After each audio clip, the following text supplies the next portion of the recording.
আজকের দুপুরের lunch menu থালা নিয়ে চলে এসেছি। এত গরম, হ্যাঁ, তাও রান্না করতে হবে, আর কি করার। তো চলো আজকে কী কী আছে তোমাদের সঙ্গে শেয়ার করে নিই। আছে তো সাদা ভাত, যেমন রোজ থাকে সেমনি সাদা ভাত আছে, তার সঙ্গে আছে একটা গন্ধরাজ লেবু। যেহেতু গরম পড়ে গেছে, গন্ধরাজ লেবু তো থাকবেই, আর এটা আমার খুব ফেভারিট। তোমরা যারা জানো তারা জানো, আর যারা জানো না তাদের আবারও বলে দিলাম। চলে আছে একটা লঙ্কা, আজকে কাঁচা লঙ্কা নেই, আজকে আছে কাঁচা লঙ্কাই, তবে পাকা। আর আছে দেখো এখানে পেঁয়াজ। যেহেতু খুব গরম, এই দেখো পড়ে গেল, সরি, যেহেতু খুব গরম তার জন্যেই কিন্তু পেঁয়াজটা আমার প্রত্যেক দিন থাকে। তো আমি পেঁয়াজ নিয়ে নিলাম।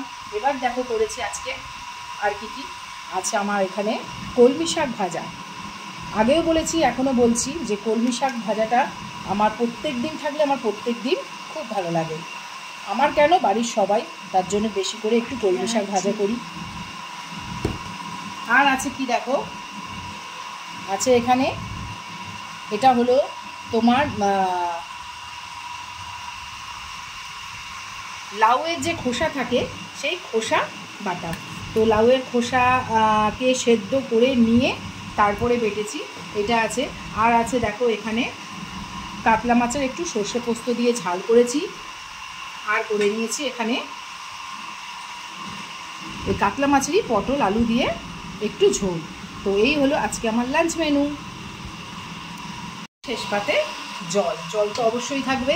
এই হলো আজকের আমার লাঞ্চ মেনু।